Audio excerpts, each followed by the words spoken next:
अध्यात्म विज्ञान कोई धर्म या संप्रदाय नहीं है, ये स्पिरिचुअल साइंस है जो कुदरत के कानून पर आधारित है। ये विज्ञान पूरे ब्रह्मांड के सभी रहस्यों को उजागर करता है और जीवन के सभी पहलुओं को समझने के लिए एक नई दृष्टि देता है। इसी को आर्ट ऑफ विजन कहते हैं, दुनिया को देखने की एक नई दृष्टि, जो अध्यात्म विज्ञानी परम पूज्य स्वामी श्री कमलेशानंद जी के निर्देशन में सनातन सत्य का अनुसंधान कर हमारे जीवन को प्रकाशित करे। जय सच्चिदानंद। स्वामी जी, हमारा जो जीवन है वह जैन धर्म के अनुसार आयुष्य कर्म के अधीन है। जन्म से मृत्यु का जो ड्यूरेशन है, जो स्पान है, वह आयुष्य कर्म कहलाता है। और आयुष्य पूरा होने के बाद एक क्षण भी तीर्थंकर भी जीवित नहीं रह सकते, कोई भी प्राणी जीवित नहीं रह सकता है।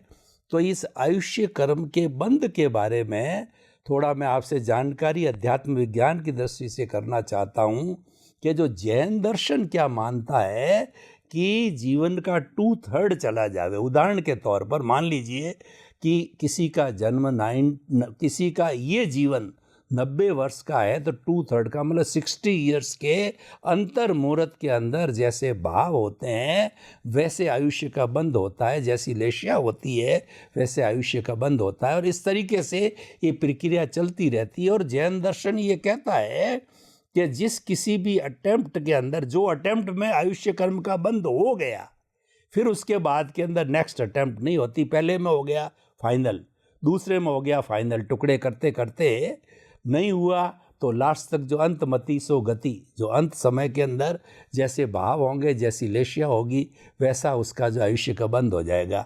तो हम अध्यात्म विज्ञान की दृष्टि से ये जानना चाहते हैं। जानना क्या है?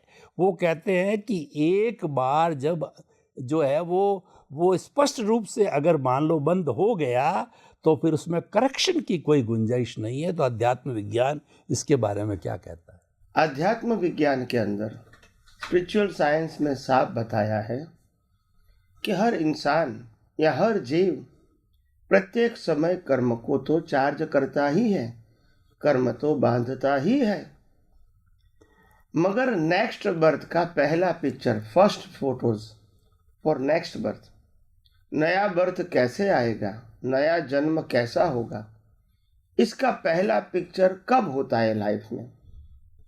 तब आध्यात्म विज्ञान कहते हैं कि कुदरती कानून के मुताबिक जब हमारा 2/3 आयुष्य खत्म हो जाता है तो 2/3 आयुष्य के बाद पहला पिक्चर तैयार होता है कि आपका नेक्स्ट बर्थ अभी से हुए कर्मों के मुताबिक कैसा होगा। वो पहला पिक्चर, फर्स्ट बैलेंस शीट। फिर जैसे अभी 1/3 बाकी रहा, उसका 2/3 खत्म हो गया, तो दूसरा रिवाइज पिक्चर फाइनल होगा कि अभी आपका ये पिक्चर है कि नेक्स्ट बर्थ आपका ऐसा आएगा। ऐसे करते करते करते 2/3 करते करते लास्ट आवर्स के अंदर भी और 20 मिनट बाकी रहती है लाइफ की, तब भी फाइनल, तभी आगे का पिक्चर आता है। और उसके बाद भी जब 20 मिनट में से 18 मिनट 20 मिनट में से हम 14-15 मिनट जब ख़त्म कर देते हैं तो फिर और रिवाइज पिक्चर आता है। और लास्ट 1 मिनट और इसका भी छोटे भाग के अंदर हमारा फाइनल पिक्चर तैयार होता है। अभी कोई व्यक्ति प्रश्न करेगा कि स्वामी जी इतने सारे गैप करने की क्या जरूरत है, जो लास्ट मोमेंट में होगा उसी प्रकार से कर्म बनना चाहिए, तो क्यों बीच में ऐसा हमको प्रावधान दिया गया कि भाई पहला पिक्चर 2/3, फिर 2/3 के अंदर दूसरा पिक्चर, फिर 2/3 के अंदर तीसरा पिक्चर, ऐसा क्यों? तो कुदरत का कानून बहुत समझने जैसा है, बहुत सिंपल है, मगर पेचीदा होने के नाते आम आदमी बिना अनुभव केवल शास्त्र ज्ञान से वो नहीं समझ पाता है। तो यहाँ अनुभवी ज्ञानी पुरुष की बहुत आवश्यकता है, क्योंकि वो देख के बताते हैं, वो पढ़ के या सुन के नहीं बताते हैं। तभी तो उनकी हर बातें प्रैक्टिकल होती है, साइंटिफिक होती है और कुदरती कानून के ऊपर अधीन होती है। तो ये क्या है? तो ये प्रावधान इसीलिए बताया गया है, उसमें मुख्यतः दो कारण हैं। पहला तो एक कारण ये है कि कोई भी मनुष्य कुदरती कानून के मुताबिक एक ही बर्थ में मिनिमम 1 बर्थ का कर्म चार्ज कर सकता है और मैक्सिमम 8 बर्थ का कर्म चार्ज कर सकता है। तो अगर फाइनल ही होगा तो फिर इतने सारे अवतारों का कर्म कैसे चार्ज होगा? ये पहली बात। दूसरी बात है कि कुदरत कहती है जब भी आप एग्जाम दे रहे हो, आपकी एग्जाम 3 अवस्था की है, बचपन, युवानी और बुढ़ापा। अगर आपने बचपन में गलती किया है तो आप युवानी और बुढ़ापा में भी इसको करेक्शन करना चाहे तो कर सकते हो। अगर युवानी में गलती किया है तो आप बुढ़ापा में भी करेक्शन कर सकते हो, क्योंकि कुदरत की भाषा में आप एग्जाम दे रहे हो और इसीलिए उसमें करेक्शन की भी गुंजाइश है, क्योंकि आंसर पेपर तुम्हारे पास है। तो ये सब बातें हम आम आदमी नहीं जानते हैं, नहीं मानते हैं, नहीं बताया गया है और शास्त्रों में भी इतना क्लैरिटी से वर्णन नहीं बताया है। और इसीलिए हर शास्त्रों में इतनी तो बात बताई गई है कि ज्ञान शब्दों में नहीं है, ज्ञान अनुभवी पुरुष के हृदय में होता है। ज्ञान न किताबों में है, ज्ञान न शब्दों में है, ज्ञान तो अनुभवी पुरुष के हृदय में होता है। और ऐसे अनुभवी पुरुष के हृदय में से जो बाहर बात निकलती है उसमें अनुभव होता है, केवल शब्द या किताबों में नहीं होता है। हाँ, शब्दों के माध्यम से या किताबों के माध्यम से आप इंफॉर्मेशन जरूर प्राप्त कर सकते हैं, मगर परफेक्शन, एग्जैक्ट, सनातन सत्य वो तो अनुभवी ज्ञानी पुरुष के हृदय में से ही निकलता है, क्योंकि उनके पास विजन है, एक्सपीरियंस है, क्लैरिटी है। वो सभी प्रकार के प्रश्नों का उत्तर देने का सामर्थ्य रखते हैं और इसीलिए अनुभवी पुरुष की बात कुदरती कानून में भी प्रमाणित होती है। तो इसीलिए आइए हम सब यही आध्यात्म विज्ञान को और गौर दृष्टि से और डीप और विशालता से हम समझने की कोशिश करें और अपना जीवन धन्य बनाएं। आपने बताया कि जो ज्ञान है वह न तो शब्दों में है, न शास्त्रों में है, न पुस्तकों में है, और जो सच्चा ज्ञान है वो अनुभवी ज्ञानी पुरुष के हृदय में विराजता है। तो मैं अगर जीवन का ये लक्ष्य बनाऊं कि मुझे ऐसे ज्ञानी पुरुष मिले, और मैं तो हमेशा जो ये शुभ कामना करता हूं अपने आप के लिए, हर जन्म में मुझे अनुभव ज्ञानी पुरुष मिले। तो ऐसे अनुभवी ज्ञानी पुरुष की क्या पहचान है और उसको कहाँ ढूंढें और उसको कैसे ढूंढें, क्योंकि उस ज्ञान की प्राप्ति करके हम मुक्ति की ओर जाना चाहते हैं, न जाएं तो कम से कम नींव तो लगावें, क्योंकि मनुष्य जीवन में नींव लगती है। तो कृपया अध्यात्म विज्ञान की दृष्टि से स्पष्ट कीजिए कि ऐसा अनुभवी ज्ञानी पुरुष जो है कि क्या लक्षण है, उसका क्या स्वभाव है, वो कहाँ मिलता है और उसको किस नज़रिए से ढूंढना चाहिए। कृपया इसका पूरा खुलासा करें। प्रश्न के लिए धन्यवाद। हमारा क्वेश्चन अनुभवी पुरुष की पहचान, ये हमारा प्रश्न है। हम इसको कैसे पहचान पाएंगे? क्योंकि अनुभवी पुरुष के जो बाह्य लक्षण होते हैं वो तो आम आदमी की तरह ही होते, क्योंकि उनका मन वचन काया भी कुदरती कानून के अधीन ही है। ऐसा नहीं कि उनके मन वचन काया में कोई स्पेशलिटी होती है। Is a very normal man. हम जैसे आम आदमी का कर्मों का भुगतान करते, वैसे वो उनका मन वचन काया भी वही कर्मों की भुगतान करता है। तो हम कैसे अनुभवी पुरुष की पहचान कर पाए? और सबसे बड़ी बात यह है कि बड़े बड़े अनुभवी पुरुष जो पास्ट में हो चुके हैं, भूतकाल में हो चुके हैं, उन्होंने सबने भी यही बताया। जैसे दादा भगवान हो चुके हैं, श्रीमद राजचंद्र जी हो चुके हैं, ऐसे बहुत सारे अनुभवी पुरुषों ने यही बताया कि एक सत्पुरुष, एक अनुभवी पुरुष, एक आत्मज्ञानी पुरुष को एक बार आप प्राप्त कर लो, उसके बाद उनके मार्गदर्शन के मुताबिक ही चलते रहोगे तो आपकी मुक्ति सुनिश्चित है। यह गारंटी अनुभवी पुरुष ही लेते हैं। तो इसीलिए अनुभवी पुरुष की तो आध्यात्म मार्ग में बहुत वैल्यू है। मगर प्रश्न ये है कि अनुभवी पुरुष को कैसे पहचाना जाए, क्योंकि बाह्य रूप से तो उनकी कोई विशेषता नहीं होती है। आम आदमी की तरह खाते हैं, पीते हैं, जीते हैं, सोते हैं, बोलते हैं, हर प्रकार की क्रिया करते हैं। उनके भी कर्मों की भुगतान होती है, हमारे जैसे ही होती है। तो कोई खास स्पेशलिटी बाह्य रूप से ज्ञानी पुरुष, अनुभवी पुरुषों की नहीं होती है।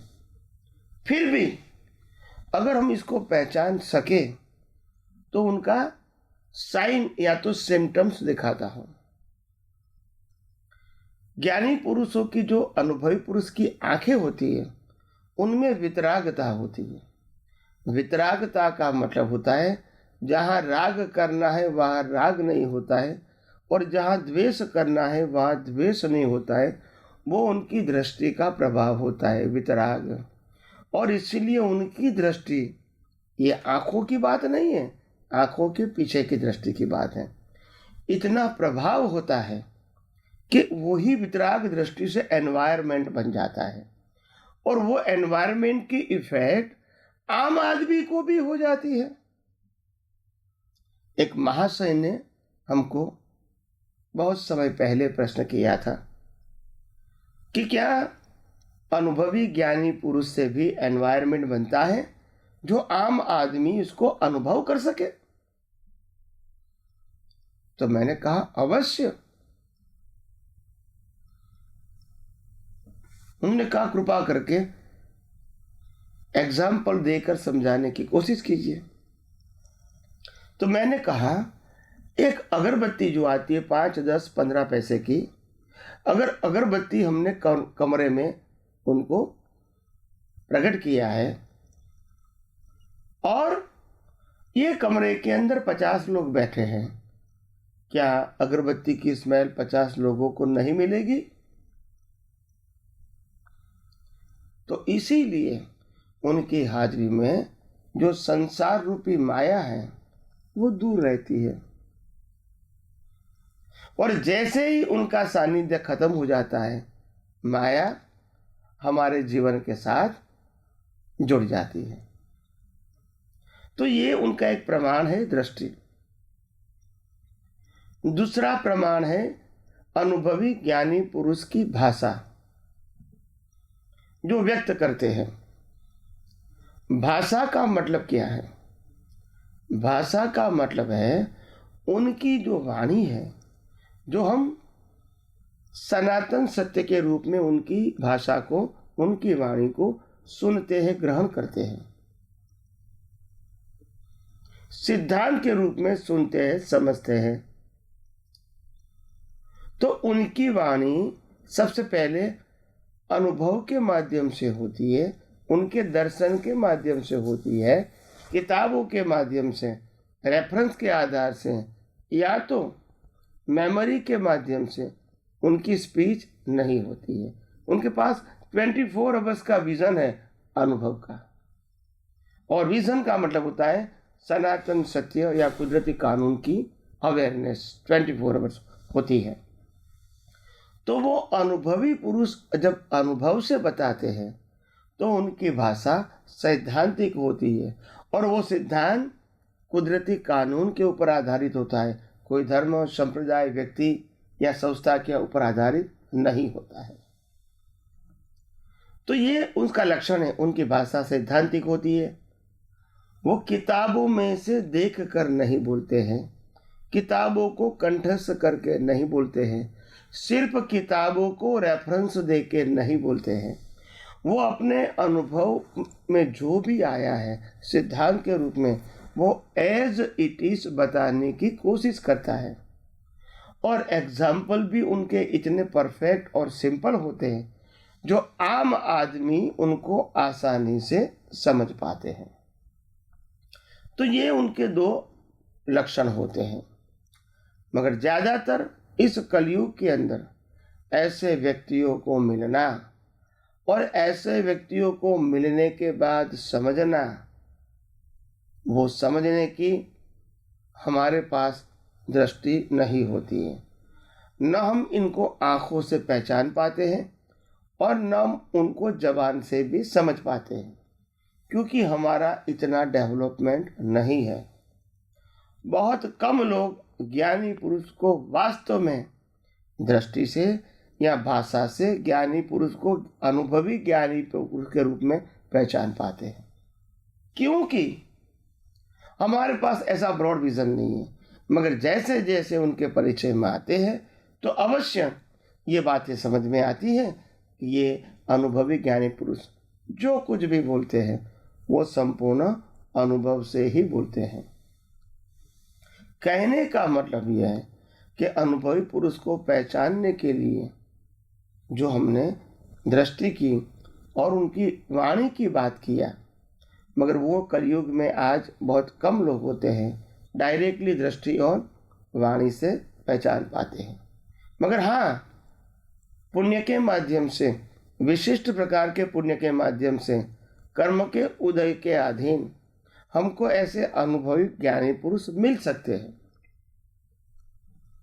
हमारी भावना के मुताबिक जब कोई व्यक्ति धर्म का पालन करते करते करते इनको जीवन में मालूम होता है कि इतनी सारी मेहनत किया, इतना सारा प्रयास किया, इतना सारा तप जप का हमने फॉलो किया, फिर आखिर हमने क्या पाया? कुछ नहीं पाया। तो मुक्ति का मार्ग, अनुभव का मार्ग कुछ अलग होना चाहिए। जब ऐसी सोच आती है तो उसके मन में भावना बन जाती है कि हे परमात्मा, हे कुदरत, हमको कैसे भी करके मुक्त पुरुष, अनुभवी पुरुष प्राप्त हो, ताकि हम भी ये विश्व का रहस्य जो सनातन सत्य के रूप में है वो हम समझ पाए और हम भी उसकी दृष्टि का उपयोग करके अनुभव कर पाए। तो ये भावना जो है वो हमारे सबके लिए एक सरल साधन है कि जैसे अनुभवी पुरुष चाहिए ऐसी भावना भी हमारी होनी चाहिए कि हे अंतर्यामी परमात्मा, हमको हर अवतार में मुक्त पुरुष, अनुभवी पुरुष जो दुनिया का रहस्य जानता है और आत्मा का निश्चय भी हर समय उनको पक्का होता है, ऐसे अनुभवी पुरुष को प्रत्येक अवतार में मैं प्राप्त कर सकूं, ऐसी है कुदरत, है परमात्मा, मैं हृदय से प्रार्थना करता हूं। तो ये प्रार्थना के जरिए भी मिल सकते हैं और पुण्य के जरिए भी मिल सकते हैं। कई लोगों का प्रश्न होता है कि क्या हम अपनी आँखों से उनकी आँख देखकर या अपनी बुद्धि से उनकी भाषा को समझ के क्या हम नहीं पहचान कर पाते हैं? तो हाँ, ये आम लोगों की बात नहीं है। सिर्फ आँखों से या तो सिर्फ उनकी जबान को पहचानना ये आम आदमी का काम नहीं है, क्योंकि आम आदमी को तो यही लगेगा सभी जगह यही बात करते हैं, आत्मा की बात करते हैं, कर्म की बात करते हैं, पुनर्जन्म की बात करते हैं, मगर ऐसा नहीं है। तो शब्द तो वही रहेगा मगर शब्द की जो डेप्थ है वो अलग अलग रहेगी। तो इसीलिए अनुभवी पुरुष को पहचानने के लिए भावना ही उत्तम रास्ता है। आइए हम सब आगे आगे आध्यात्म विज्ञान को और गहराइयों से समझने की कोशिश करें। स्वामी जी, आपका बहुत बहुत धन्यवाद।